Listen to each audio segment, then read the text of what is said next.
Jeez. You speak the true truth. I'm in Cloud Atlas! What's Cloud Atlas? How is this possible? Infinite timelines, infinite possibilities, including a timeline where Jerry's a movie star. Look, you guys are getting excited about the wrong aspect of this device. What? Look at this.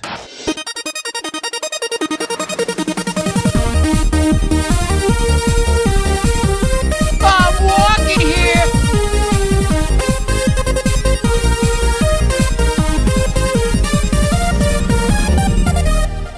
Hello, Internet. Welcome to Film Theory, the cromulent certified swiftiest show on the web. Oh, yeah.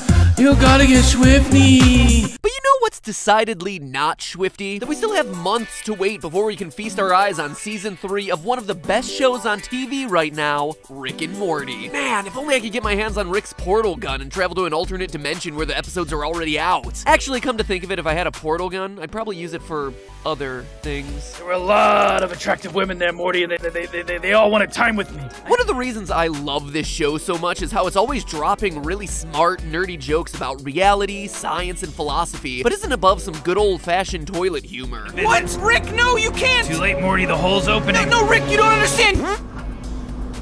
There's a lot more where that came from, too. Ah, the classic fart joke. But it's the characters in Rick and Morty that are the best elements of this show. Jerry's soul-crushing mediocrity, Morty's endless sexual frustration, Summer's endless quest to be popular, and Beth's domestic alcoholism. Actually, that last one probably shouldn't be funny. But it is! Then, of course, there's Rick, the enigmatic interdimensional genius. The end of Season 2 leaves us with a cliffhanger that promises some kind of revelation about Rick's past, and that is what we're theorizing about today. Without getting too specific, I'm gonna go ahead and warn you all now, do not watch any further if you haven't seen up through Season 2 of Rick and Morty. Check obligatory spoiler alert off the to-do list, and let's go. The fan community for this show has been losing their minds about Rick getting jailed at the end of Season 2's finale. How's he gonna get out? Is Season 3 gonna start with an epic prison break, a la Prison Break style? But the biggest question of all is, what did Rick even do to get locked up in the first place? Not much is known about the circumstances surrounding his imprisonment. I mean, in the past, he's made some passing statements about having a lot of enemies. As you know, Morty, I've got a lot of enemies in the universe that consider my genius a threat.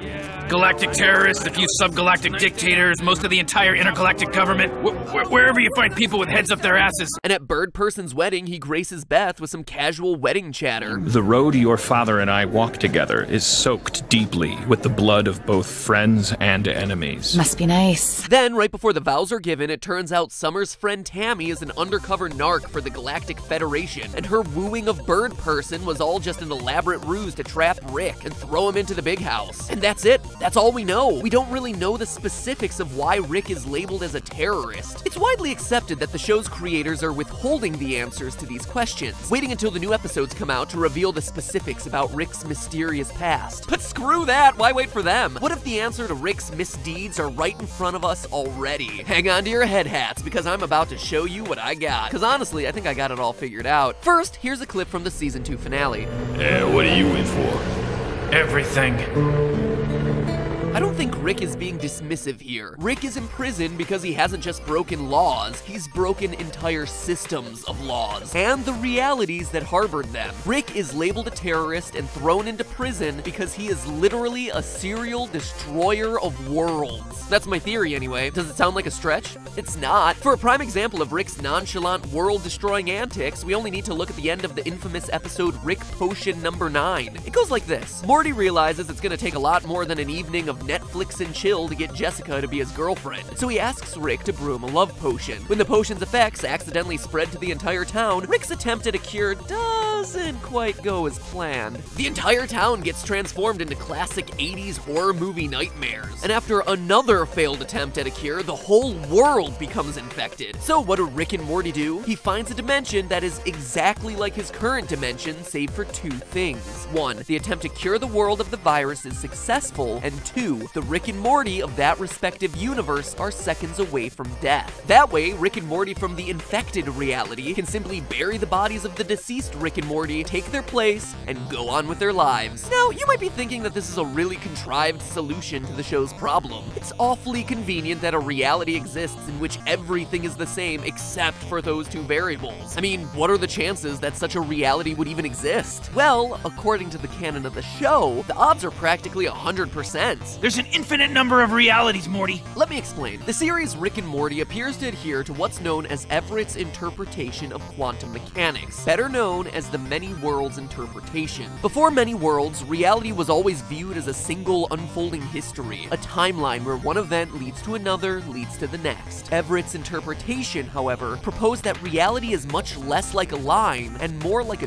tree, with branches at key points where other possible outcomes are realized. To put it simply, everything that could possibly have happened in our past, but didn't, has occurred in the past of some other universe. For instance, the other week I was in the theater and presented with a dilemma, a bag of perfectly good popcorn on the ground. My moral quandary: do I eat that seemingly perfectly good bag of floor corn, or do I leave the floor corn where it belongs? On the floor. I even posted the debate on Twitter and the comments raged. Despite my better judgment and the popular vote, I decided to give the floor corn a pass. But by the many worlds interpretation, there's a universe where I ate that floor corn and suffered the consequences of that decision, whether it was reveling in artificial buttery goodness or getting the herb. Well, floor corn aside, the same is true for Rick and Morty. In the show, there's a universe where Rick decides to make the love potion for Morty, turning the world into chaos, and one where he doesn't, and life goes on as normal. So if virtually every reality exists, then Rick can dimension hop as much as he wants, leaving behind destroyed old realities and inhabiting new ones that conform to whatever condition he desires. And as you can imagine, Rick jumping from one universe branch to another whenever it suits him is messing with the order of those other worlds. For instance, if Rick and Morty are supposed to be dead in this new dimension they hop to in Rick Potion number 9, their arrival from the Cronenberg universe is throwing a whole new set of variables into an otherwise closed system. And that's going to create problems to the order of this many worlds system. Which begs the question, how many times has Rick done this? If we look back at the end of Rick Potion number 9, Rick seems oddly nonchalant about the whole burying his own dead body thing. While Morty has a mind-melting existential crisis, Rick just grabs a beer and watches some TV. It's clear that this is not his first time at the rodeo. He's done this before. As a matter of fact, in the very first scene of the entire show, Rick destroys another world. Don't remember? Let's take a look. In the cold open to the pilot, Rick drunkenly attempts to nuke the entire world in order to allow a fresh start. Even though Morty eventually talks him out of it, Rick passes out before he can disarm the bomb. The countdown sequence gets closer and closer to launch, and we hear that the bomb is fully armed right before the show takes us to the title sequence. But what happened that the show's creators aren't showing us? There's no way Morty, who's characterized as naive and not brilliant, could figure out how to stop the launch sequence himself. So boom! The show opens with Rick's favorite drunken pastime, destroying an entire reality. I mean, if this is the kind of guy who would burn down his entire brick and mortar startup just because he got bored, there's little doubt he'll also destroy entire worlds when they start to tire on him. Maybe that's what the devil was referring to when he said this in the episode Something Ricked. I mean, seriously, I may be the devil, but your grandpa is the devil. We really have no way of telling just what dimension we're in or how many times Rick has hopped realities. Heck, every time a new episode starts, we could be in an entirely new dimension. How about all the societal disillusionment brought up by the Cromulans and Get Swifty? Entire faiths are dismantled due to the giant floating things in the sky that almost destroy the entire world. Yet we see no remnants of the headist religion in any episodes that follow. That's because that reality was left behind in between episodes. It's clear that Rick does a fair amount of interdimensional travel in between episodes, as evidenced by the scan on his portal gun and close Rick counters of the Rick kind. Who's to say that he comes back to the same reality every time? In all likelihood, we're seeing a different reality almost every time. But Matt Pat, you're probably saying, he has to be in the same dimension throughout the show because he's referred to as Earth Rick C-137. C-137, of course, referring to the dimension he resides in. Well, the prevailing wisdom is that the episodes 1 through 6 of Season 1 take place in dimension C-137, and after Rick and Morty Cronenberg the world up in Rick Potion number 9, he travels to another, unnamed dimension. But what makes us so sure that the initial dimension we're watching is C-137? If we think back to some of the details given to us throughout the series, some things just don't add up. For one, we're taught that Rick left Beth for 20 years before he moved into the garage and re-entered her life. Yet in close Rick counters of the Rick kind, we see some of Rick's memories projected onto the screen. One of them is holding baby Morty, but that doesn't make sense. If Rick has been gone for 20 years and Morty is still in high school, then how could he be present for Morty's infancy? If Earth Rick C-137's memories indicate a different history than the Beth of the initial dimension, there's no way that episode 1 through 6 took place in C-137. Truth is, Rick has hopped to and from so many dimensions, he doesn't even remember what dimension he's in anymore. In the episode Morty Night Run, Rick and Morty drop Jerry off at a daycare, specially designed to keep Jerry's busy while their Ricks and Mortys are off in their irresponsible adventures. Now what's telling here is that when Rick is filling out the admissions paperwork, he writes C-137 for his own dimension, but NA for Jerry's. Strange detail, right? Now, obviously this Jerry doesn't exist in a paradoxical non-dimension. He's from somewhere. So why does Rick write not applicable here? Because Rick destroys and switches realities so often that he isn't even sure which one he's in at the moment. But the kicker for me is the show's intro. In the final shot of the awesome opening sequence, we see a visual reference to H.P. Lovecraft's Cthulhu, a giant cosmic entity that's so widely known as the destroyer of worlds. But what's most interesting to me about this particular moment is that most of the other clips in the series intro are later revealed in the context of a full episode. This clip isn't anywhere to be found in any episode in either Season 1 or Season 2. So why include it? Especially considering it takes up the much revered spot as the image that takes us to the title card. Well, it's not a mistake, dear viewers. It's a deliberate reference to Rick, the world-destroying terrorist who fancies himself a cosmic deity. He has the power to save or destroy entire worlds, and he is the reason I'm alive at all. But hey, that's just a theory. A film theory. And cut.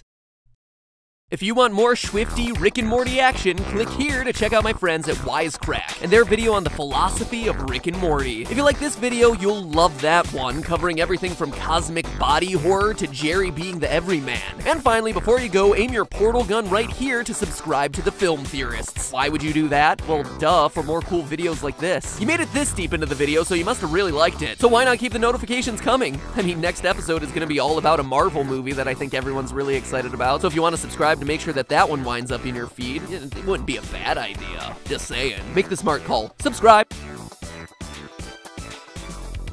I'm walking here!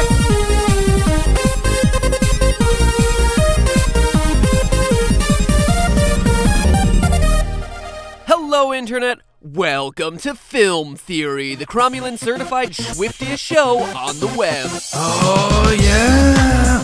You gotta get swifty! But you know what's Jeez. You speak the true truth. I'm in Cloud Atlas! What's Cloud Atlas? How is this possible? Infinite timelines, infinite possibilities, including a timeline where Jerry's a movie star. Look, you guys are getting excited about the wrong aspect of this device. What? Look at this.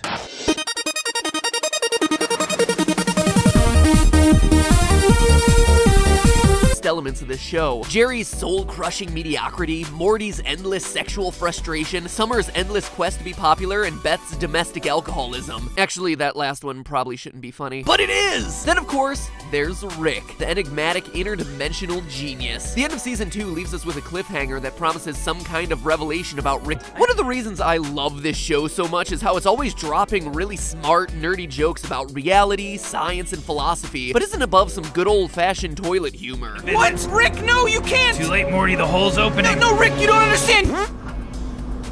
There's a lot more where that came from, too. Ah, the classic fart joke. But it's the characters in Rick and Morty that are the best. Decidedly not swifty, that we still have months to wait before we can feast our eyes on Season 3 of one of the best shows on TV right now, Rick and Morty. Man, if only I could get my hands on Rick's portal gun and travel to an alternate dimension where the episodes are already out. Actually, come to think of it, if I had a portal gun, I'd probably use it for other things. There were a lot of attractive women there, Morty, and they all wanted time with me.